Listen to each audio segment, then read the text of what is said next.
கண்ணாடியில் புத்தம் புதிதாய் முகம் பார்க்க லட்சுமி வந்தாச்சு, லட்சுமி வந்தாச்சு.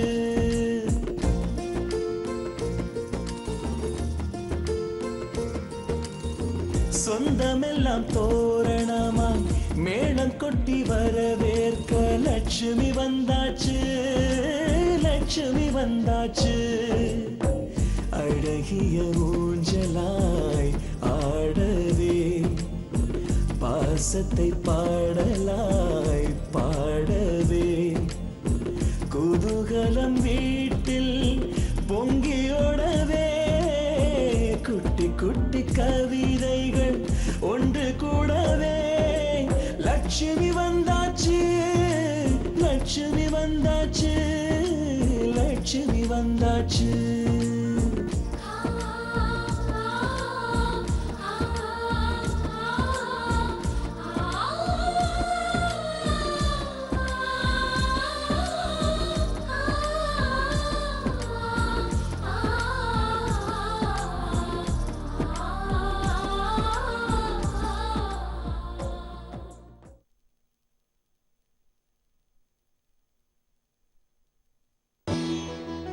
அத்தை குழந்தை மாதிரி மாமா. கண்ணுக்குட்டி முட்டுதேன்னு மாடு எப்போது பால் தராம இருந்திருக்கா? இல்ல அத்தை துப்பிட்டாங்கிறதுக்காக நான் உங்களுக்கு சாப்பாடு விட்டாம இருப்பேனா? ராத்திரி நீ கட்டுல உடைச்சல்ல, அதுக்கு பதிலா தான் அப்பா ஆர்டர் பண்ணி வர வச்சிருக்காரு. என்னடா பாத்துக்கிட்டு இருக்கீங்க? வாங்கடா, தூக்கிட்டு போங்கடா கட்டுல. கடவுளே, இந்த குடும்பம் என்ன மருமகன்னு நம்புது. பெத்த அம்மா அப்பா அண்ணன் தம்பி இருந்தா அவங்க எப்படி பாசத்தை காட்டுவாங்கன்னு இப்பதான் தெரிஞ்சுக்கிட்டேன். நாங்க புருஷன் பொண்டாட்டியா நடிக்கிறது தெரிஞ்சா என்ன விபரீதம் நடக்குமோ அப்படி ஒண்ணு நடக்கிறதுக்குள்ள இங்க இருந்து நான் கிளம்பிடணும்.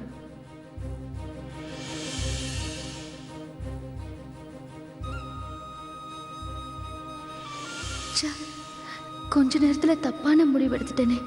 கடவுளே, உதவி செய்யணும் தான் வெற்றியோட மனைவியா நடிக்க வந்தேன். அது தெரியாம நாட்டாம குடும்பம் உண்மையான மருமகன்னு அளவு கடந்த பாசம் காட்டுறாங்க. இந்த குடும்பத்துல நானும் ஒருத்தி ஆயிட்டேன். ஆனா இந்த சூழ்நிலையில நான் இங்க நடிக்க வந்தவன்னு தெரிஞ்சா மனசு நொந்து போயிடுவாங்க. நான் இங்க மனைவியா நடிக்கிற விஷயம் அவங்களுக்கு தெரியாம இருக்கணும். அதுக்கு நீதான் அருள் புரியணும்.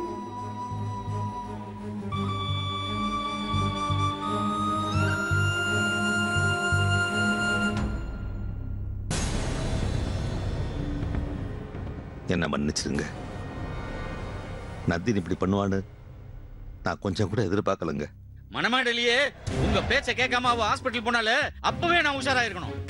நல்லவனா வாழ முயற்சி பண்ணனே, அந்த முதல் அட்டம்ப்டே ஃபெயிலியர் ஆகி போச்சு. உங்க பொண்ணால எங்க மான மரியாதையே போச்சுங்க. நந்தினி ஓடி போனது நினைச்சு நானே நில குலைஞ்சு போயிருக்கேங்க. வெளியில தலை காட்ட முடியல. இவன் பொண்ணை வளர்த்துருக்கிற லட்சணத்தை பாருன்னு எல்லாரும் ஏன் காதுபடவே பேசுறாங்க. அதோட இவ இப்படி பண்ணதுனால என் பொண்ணு வாழ்க்கை என்ன ஆகுமோன்னு எனக்கு ரொம்ப பயமா இருக்குங்க. அக்காவும் போலத்தான தங்கச்சியும் இவ எவன் கூட ஓட போறாளோன்னு எல்லாரும் பேசிக்கிறத கேட்கிறப்போ ரொம்ப கஷ்டமா இருக்குங்க. உன்னை யார் எப்படி பேசினாங்களோ அதை பத்தி எனக்கு ஒன்றும் கவலை கிடையாது. இந்த கல்யாணம் நல்லபடியா நடக்கணுன்றதுக்காக தான் நான் பணத்தை கிள்ளி கொடுக்கல, அள்ளி கொடுத்தேன். எவ்வளவு கொடுத்தேன்னு எனக்கே தெரியாது. ஏன்னா என் பையன் போயிடுவான்னு டாக்டரே சொல்லிட்டாரு.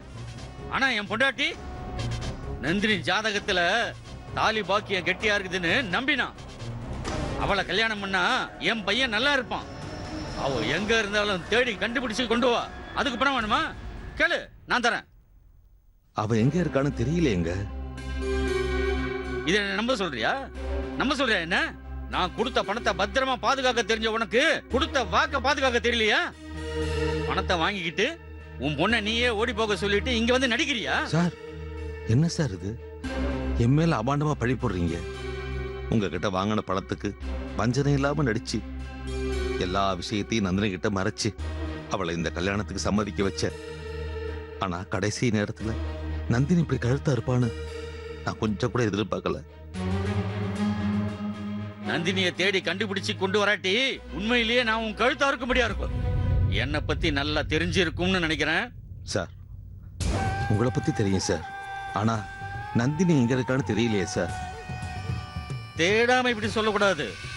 உலகம் பெருசா இருந்தாலும் உள் உறவுகாரங்க வட்டம் சிறுசு. அவங்க யார் வீட்லயாவது நந்தினி இருப்ப போய் தேடு. சார் தெரிஞ்சவங்க உறவுக்காரங்க எல்லாரும் வீட்லயும் தேடி பார்த்துருவோம் சார். அவ எங்கேயுமே இல்லை சார். காணும் சார். இத பாரு சண்முகம், எனக்கு இல்ல முடியாதுன்ற வார்த்தையே பிடிக்காது. உனக்கு 10 நாள் டைம் தரேன்.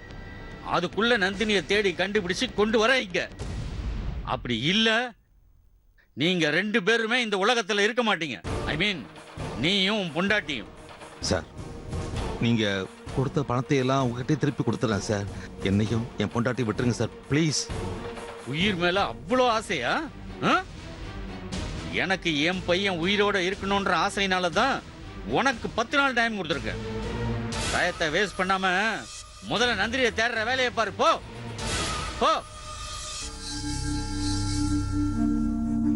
அந்த ஓடுகாலி பண்ண காரியத்தால இப்ப வாழ்க்கையே நாசமாயிடுச்சு. 10 நாள் டைம் கொடுத்துருக்காரு. அதுக்குள்ள அவளை எங்க போய் தேடுறது?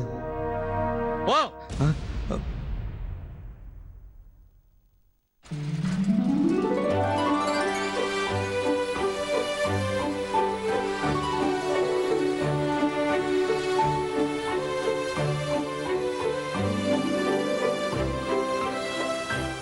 அண்ணா இங்க பாருங்கண்ணே, நிறைய ஈரமட்டை இருக்கு. அந்த ஈரமட்டையெல்லாம் நல்லா காய வச்சு போடுங்க.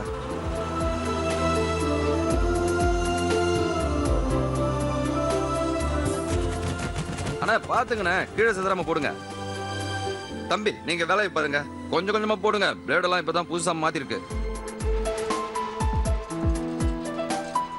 டேய் நீ ஏன்டா அங்க பேசிட்டு இருக்க? சீக்கிரமா வேலையை பாடுற, அனுப்பணும். சரிங்கண்ணே. ஆமா சேட்டாவே இங்க வந்திருக்காரு. வாங்க சேட்டா. வணக்கம் சேட்டா, நீங்களே வந்திருக்கீங்க. டே கதிரு சீக்கிரமா சேர எடுத்துட்டு வா. சரிங்கண்ணே. சொல்லுங்க சேட்டா, என்ன விஷயம்? அதன்னேட்டா ஃபோன்லேயே പറഞ്ഞതല്ലേ 500 டன் கயிறு வேணும்னு. அதுதானே நான் நேரில் வந்தது. அதெல்லாம் சரிதான் சேட்டா, போன்லயே எல்லாத்தையும் சொன்னீங்க. ஆனா திடீர்னு இப்படி 500 டன் கேட்டா உடனே எப்படி சப்ளை பண்ண முடியும்? நீங்களே கொஞ்சம் யோசிச்சு பாருங்க சேட்டா. உட்காருங்க உட்காருங்க சேட்டா. இருக்கட்டும்.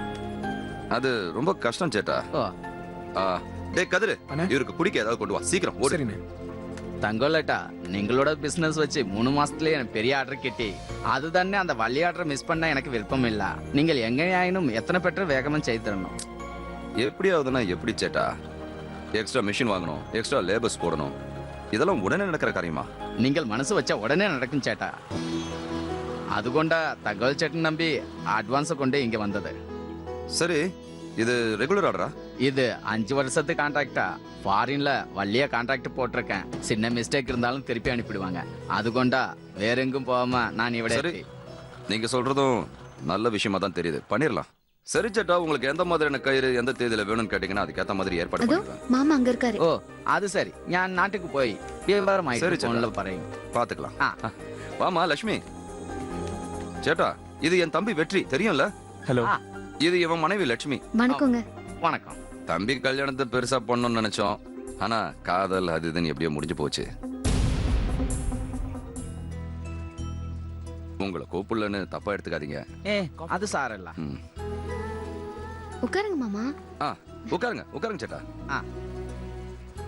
லட்சுமி சொல்ல மறந்துட்டேன், இவர் பேர் உன்னி சேட்டா. நமக்கு ரெகுலரா ஆர்டர் கொடுக்கறவர். மாமா உங்களுக்கு? எனக்கு வேண்டாமா, நான் அப்புறம் குடிக்கிறேன்.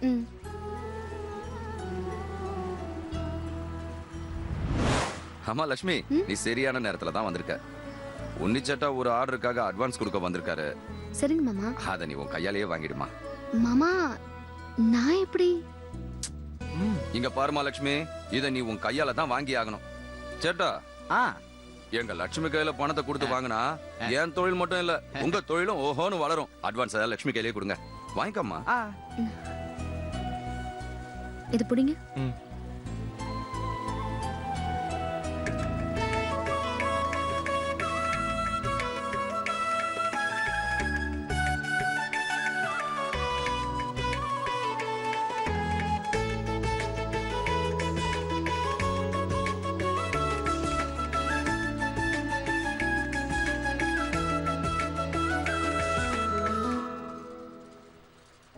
கதிரு அண்ணா எங்கடா போன? சீக்கிரமா வா. வராரு. சரி நான் இறங்கிட்டேன். போயிட்டு வாங்க சேட்டா. வரேன். நான் எல்லாத்தையும் ஏற்பாடு பண்ணி வைக்கிறேன். போயிட்டு வாங்க. வாங்க வாங்க. அதுக்குள்ளே எங்கடா போயிட்ட கதிரு? இங்கதானே இருந்தேன். ஏதாவது சாக்கு சொல்லிட்டே இரு. சரி, உன்னி சேட்டா அட்வான்ஸ் கொடுத்துட்டு போயிருக்காரு, அன்னி கையில இருக்கு. இந்த அட்வான்ஸ பொது கணக்குல வச்சு வரவு வச்சுக்க என்ன? சரி சரி, வாங்கிட்டு போ. காஃபி சாப்பிடுறீங்களா? சரிங்க, நீ கொடுங்க. காஃபி எல்லாம் அப்புறம்டா, முதல்ல பணத்தை எடுத்துட்டு போய் நடக்க வேண்டிய வேலையை பாரு. போ சீக்கிரம் போ. காஃபி குடிச்சிட்டு போட்டுமேங்க. பரவாயில்ல, அப்புறம் குடிக்கட்டும். காஃபியை குடிச்சா அப்புறம் வேலையை மறந்துடுவான். அண்ணா நல்ல ஆர்டர் வந்துச்சு. ஆமாண்டா வெற்றி, எல்லாம் லட்சுமி வந்த வேலை தான். சரி, எனக்கு காஃபி வேணும். அண்ணனுக்கும் கொடு. அண்ணா இந்தாங்க. குடுறா. நாட்டாமா மருமக நமக்கெல்லாம் டீ கொண்டு வராடி. அது நமக்கு இல்லடி, ஓனருக்குடி. அதானே? ஆமா ஆமா. சரி சரி, வேலையை பாரு. போதுமா, போதும் போதும். அண்ணா இந்த ஆர்டர் நல்ல ஆர்டர்ண்ணா. அப்படியா? இன்னும் நல்ல நல்ல ஆர்டர்ஸ் வரும். என்ன லட்சுமி கையால பணத்தை வாங்கிருக்கால? இது ரெகுலர் ஆர்டர் வேற. அப்படியா? ஆமாண்டா. லட்சுமி வீட்டுக்கு வந்ததுக்கு அப்புறம் நம்ம வீட்ல எல்லாமே சந்தோஷமா நடந்துட்டு. ஆமாண்ணே.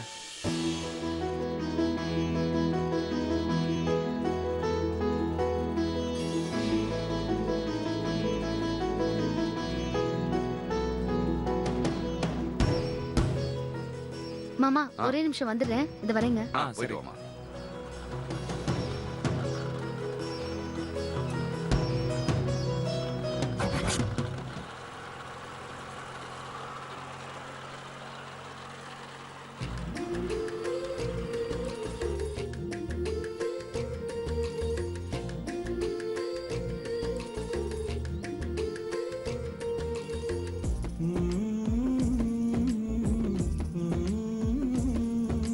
ஏய், டீ நமக்கு தாண்டி எடுத்துட்டு வந்திருக்காங்க.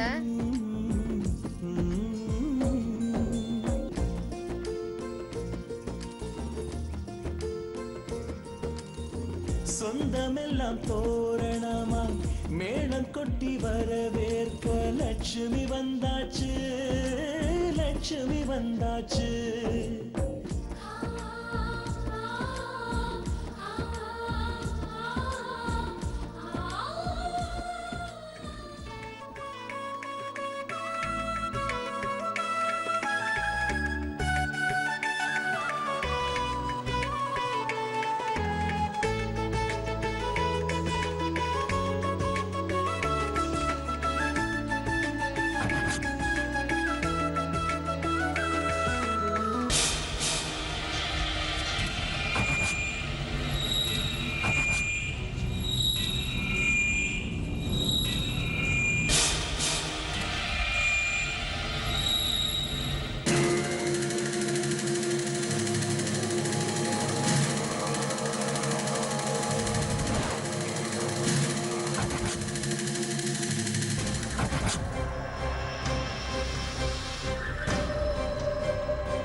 யார் நீ? சீக்கிரமா அந்த நாச்சிமுத்து வீட்டை விட்டு போயிடு. உனக்கு 24 மணி நேரம் கெட்டு தரேன். போகல செத்துருவ. வீணா இந்த ஊர்ல செத்து போகாத. உன் உயிரை எடுக்க நிறைய வழி இருக்கு. பால்ல விஷம் கலப்பேன், கத்தியில குத்தி கொல்லுவேன், உன் உயிரை எடுக்க என்ன வேணாலும் செய்வேன். கொடுத்த டைம் முடியறதுக்குள்ள இந்த ஊரை விட்டு போயிடு.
கரடி வேஷத்துல அது யாரா இருக்கும்?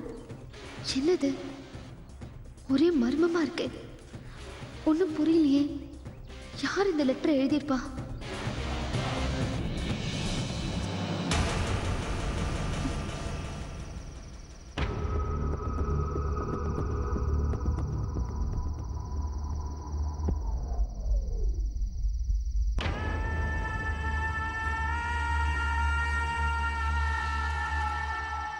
இது யார் எழுதிருப்பா? உனக்கு யார் எதிரி? உன்னை யாருக்குமே தெரியாதே. நமக்கு எதிரின்னு யாரும் கிடையாது. அப்புறம் உன்னை எதுக்கு மிரட்டு லெட்டர் எழுதிருக்கணும்?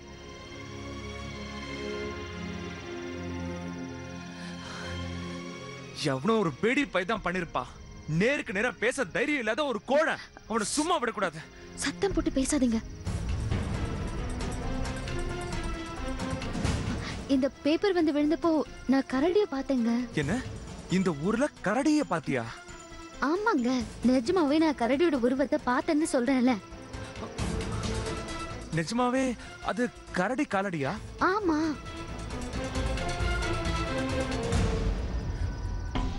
செல்லப்பன் பாளையத்துல காட்டுல இருந்து ஓடி வந்த கரடி கத்துறதா பேப்பர்ல படிச்சேன். ஒருவேளை அந்த கரடி நம்ம ஊருக்குள்ள வந்துருச்சா? அப்படியே கரடி வந்தாலும் எப்படி லெட்டர் போடும்? அதானே. எனக்கு என்னவோ இந்த ஊர்ல நமக்கு முகம் தெரியாத எதிரி எவனோ இருக்கான்னு தோணுது. நீ இந்த வீட்டுக்கு வந்து வாழ்றத அவனால பொறுக்க முடியல.